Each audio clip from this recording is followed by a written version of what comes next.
we can have it all, but we can't have it all at the same time. I truly believe that we can have anything that we want in this life.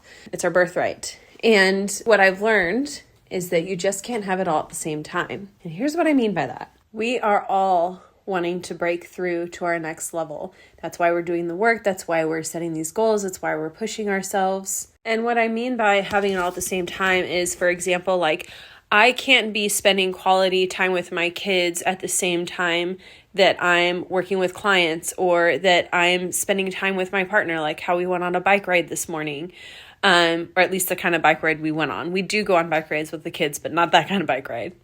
The part that a lot of people seem to not understand and that I've had to learn myself and continue to expand in myself is when you want more, when you desire more, you have to be able to hold more. You have to be able to hold more polarity. You have to be able to hold more responsibility, decision making. You have to hold more emotions. You have to be able to hold more intimacy, more love, more money in order to get more. If you can't hold more, then you can't have more. So whatever you're holding now, if it's already feeling overwhelming, then how can you expect to have more? So how do you do that? How do you learn to expand into more? And I was thinking a lot about this because of what happened on my bike ride. It wasn't the bike ride, okay? It was the fact that I've had such a challenging, let's just say it, year, but in all good ways, right? And I'm expanding into a new identity every year. You know, it's just constantly. And that's what I want. I want to be seen more. I want more success. I want to be a better mom, a better partner, all the things. And before I met my partner, I was working on myself and holding all that myself so that I could call in someone that was a match to how I was treating and loving myself, right? And so I had to learn how to expand into that. And I'm going through that again right now. And I feel like a lot of that really happens around this time. And, you know, a lot of people can feel, you know, overstimulated or feel like it's chaos or stressful or overwhelmed. But is it really the holiday time, or is it because this time of year, you know, kind of it brings to the surface, let's say, of more of what you need to change or what's not in alignment or what can you take with you or let go, or how can you expand more? And I'm realizing this myself, that becoming, you know, someone's partner that I wanted to call in, right? It was everything on my list and more.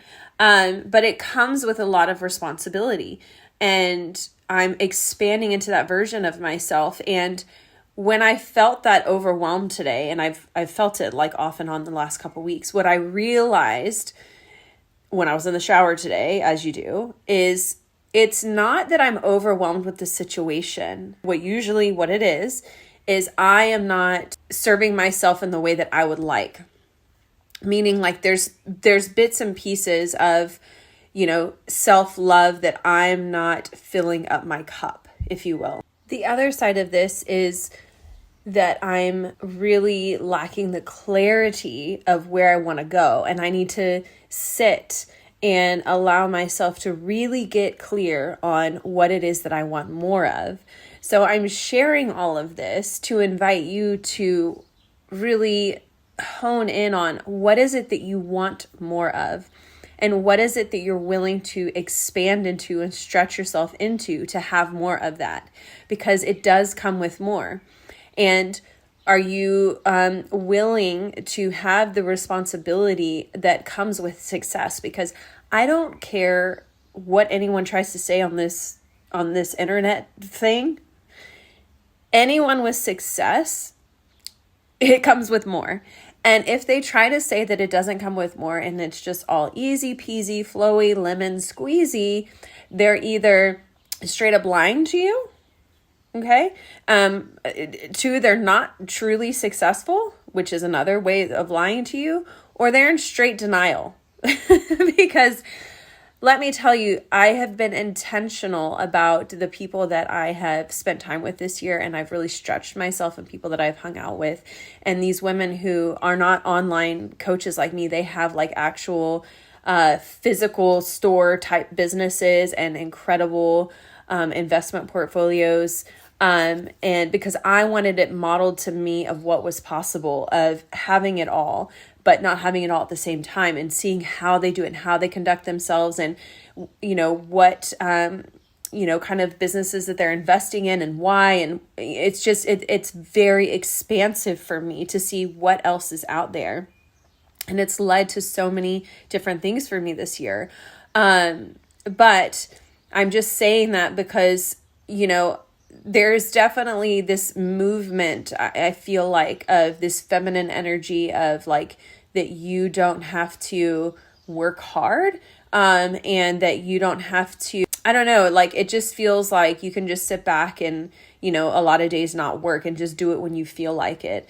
And while you can, in a way, to me, that is a form of self-sabotage. And that to me is not true self-love, because true self-love is discipline and drive and doing things when you don't want to do them, but you need to do them in order to keep moving. And today on that bike ride, I did not want to continue up that hill. I was saying that I'll take my shoes off and I will walk the bike down the hill. And it is very important for you to have the right people around you, because my partner gently allowed me to have my temper tantrum, crying meltdown, gave me some water and a gel, and like talked me through it in a positive way and gave me options. We could ride down the hill, but then we're going to have to ride back up to the house. So we might as well just ride the rest up this hill. You've done the hardest bit. The rest will be easy. I'll help you. I'll be there for you. It'll be worth it. You'll be happy that you did it. And I did it. And, and then after 10 minutes, I was enjoying the bike ride and I was so happy that I pushed on. But there's this thing going around in this entrepreneur world, if you will, or even just in life in general, that when shit gets hard, that it's self-love to sit back and rest and not do it when it's not aligned. I'm sorry, but that shit is self-sabotage. Like, don't fall for it. And I mean, I'm telling y'all, I was like feeling physically ill and I wanted to throw up, but it had nothing to do with the bike ride. And I feel so much better that I pushed on, and I was so happy. And I thanked him for seeing the strength in me when I couldn't see it in myself. And so this is just a little tangent that I wanted to share, because I don't know what is going on with that narrative of like, don't push too hard and, live the soft life and move slow and blah, blah, blah. And like, trust me, I believe in all that, okay. And there's a time and a place for that. But if you want to expand and if you want to have a different life, you've got to be willing to do different things and expand into a different identity than you've been if you want to be somewhere you haven't. So there's options, like you can have the soft, easygoing life, but that comes with what it comes with. If you want an expansive life, you're going to have to expand yourself. And a lot of times it's not comfortable and it's not easy, but it's fucking worth it.